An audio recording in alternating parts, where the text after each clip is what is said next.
All right, now, with this presentation, we'll focus on the forces behind the rise in privatized prisons and the new voter ID laws, okay? Number one, we're going to deal with, we'll learn about the entities that are behind the new voter ID laws that will lead to voter suppression, all right? And when I put this presentation actually came about some months ago. It was an episode of one of my shows. And I was familiar with a lot of the entities that I'm talking about in here, but in gathering information, preparing to do my show, and getting some video clips. I have a clip from Politics Nation, Reverend Al Sharpton, I'm going to show you. Over a period of months, gathering more and more information, and then with the push for the voter suppression through the new voter ID laws, things like that, it evolved into this presentation. Okay. Number two, to understand why there is a push for more privatized prisons and who's behind this. Number three, to understand how groups like ALEC, how many people are familiar with ALEC? American Legislative Exchange Council. Anybody familiar with ALEC? Okay, now you had the presentation, Dave, you should raise your hand. Did you see this presentation I did? No. Oh, okay. Okay, ALEC. Okay, ALEC is affecting your life. Okay, and when I did this presentation, I did it at Nandy's, and there was about 50 people there for that presentation. And 95% of the people, they were not familiar with ALEC, CCA's, Corrections Corporation of America. Okay. They're one of the largest providers of privatized prisons in the country. I'm going to share some information about Corrections Corporation of America. A lot of people were not familiar with them. So I was really shocked, but it was good that I did a presentation because it enlightened a lot of people. All right, number three, understand how groups like ALEC and Corrections Corporation of America are behind harsher prison sentences and why. Number four, what's the relationship between the Billionaire Koch Brothers and the Tea Party? How many people are familiar with the Koch Brothers? KOCH. Now, contrary to popular belief, because I know there was a sister on Tom Jordan Morning Show, she's about to boycott Coca-Cola because she thought the Koch brothers owned Coca-Cola. No, it's a different type of Coke. All right, but the Koch brothers, the Koch family, not just the Koch brothers, but going back to their father, they have been influencing politics and elections for decades. And it wasn't until the rise of the Tea Party in about 2010 that people started finding out about them, because they've been operating underneath the radar. Okay, and I'm going to get into that and I have some articles, because all the things I talk about, I have articles to back this thing up. Okay, I deal with the evidence. And anybody's been to my presentations, they know you need to bring a pen and pad to take notes, because I have a ton of information. And also, number five, understand how the prison industrial complex is 21st century slavery. Okay? How many people are familiar with the book, The New Jim Crow, by Michelle Alexander? How many people are familiar with this book? Okay. Excellent, excellent book. She's also in the new Hidden Colors HC 2012. She's in there also. So I have a video clip from her. I'm actually reading the book now, and it's a fantastic book, a lot of information in here. And I've seen interviews with her. I've read excerpts of the book, but I actually bought it last weekend. All right, now, whenever I do my presentations, I know there's going to be some information that I'll talk about that may be outside the circumference of someone that's aware of this. It may be the first time that you've heard this. Okay, but there's not a problem with that. Growth, the only time growth occurs is when you step outside your comfort zone and learn things that you don't already know. All right, so I usually have people put their fingers together to form a circle, and I learned this from Dr. Ray Hagins. How you brothers doing? You all right? And I used to say something like this: the space inside this circle represents my realm of knowledge. Everything that I think I know about whatever I think I know is represented within the circumference of this circle.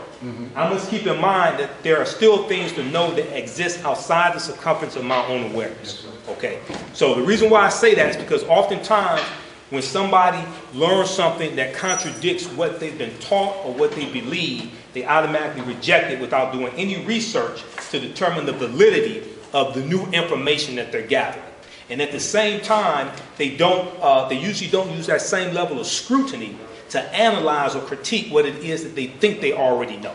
Okay? So whenever I do these presentations, this is for the media's delivery destruction. That is actually a 3-part presentation, which is a total of 12 hours. Okay? So these are just some of the notes for that presentation. I have hundreds of articles. I do extensive research. Okay, so this is not a game. This is serious. For this presentation here, this is my folder for my notes, and then I have videos to accompany this. This is just a lightweight presentation.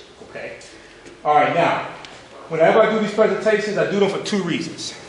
And number one, I tell people you don't have to believe a word that I say. All right? Number one, I do the presentations to make you think. Because if I can make you think, then that causes you to start asking questions. If you start asking questions, you start seeking out answers. You can put the circle down now, brother. Okay.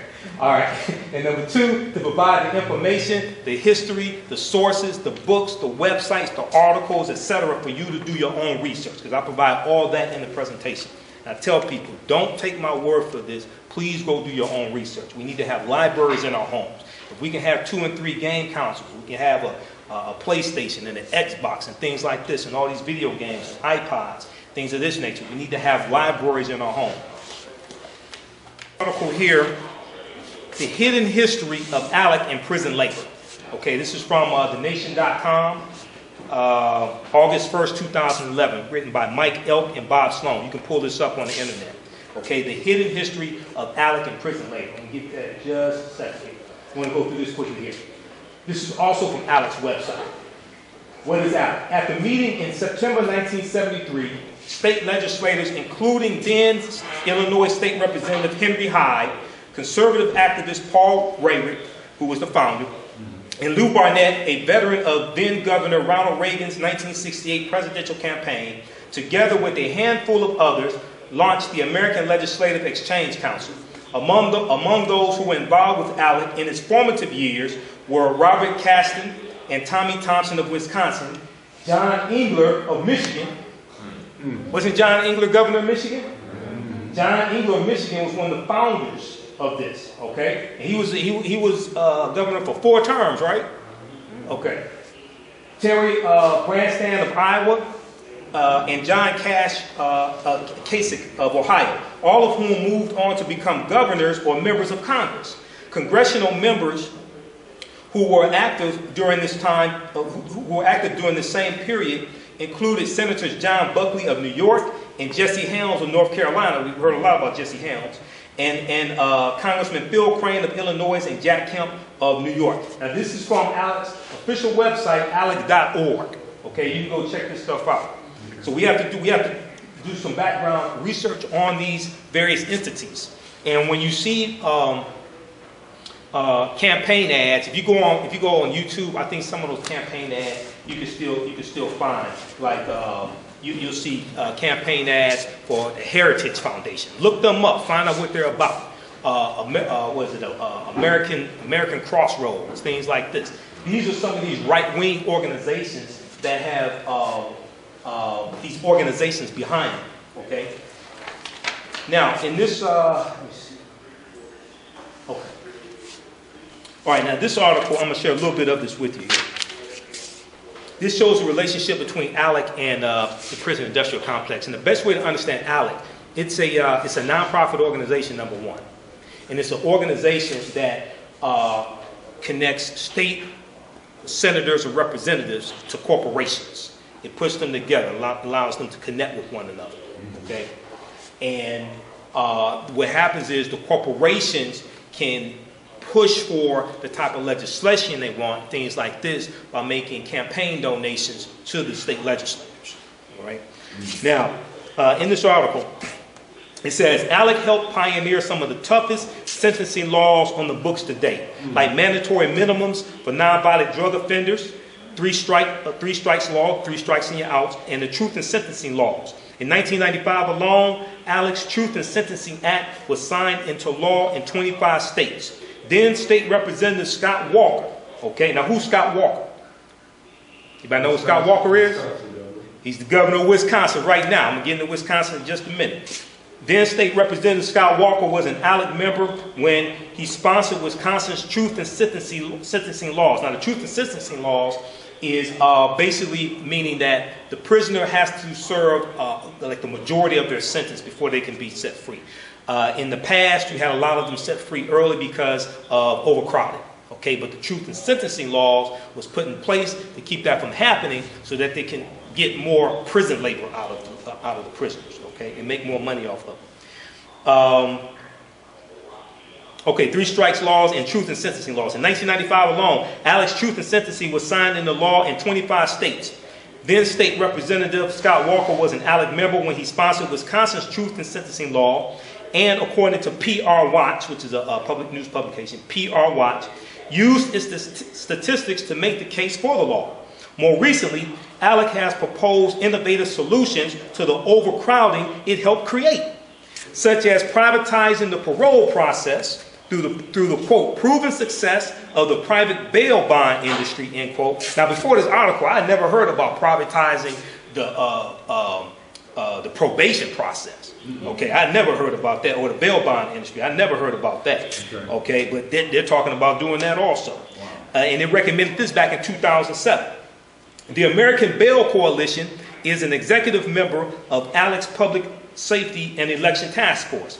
ALEC has also worked to pass state laws to create private for-profit prisons, a boon to two of its major corporate sponsors, Corrections Corporation of America, which we're going to get into in just a minute, and Geo Group, formerly known as Wackenhut Corrections. See, Wackenhut changed their name, okay? The largest private prison firms in the country. Corrections Corporation of America and Wackenhut, which is not Geo, they're two of the largest for-profit operators of prisons in the operators of prisons in the country.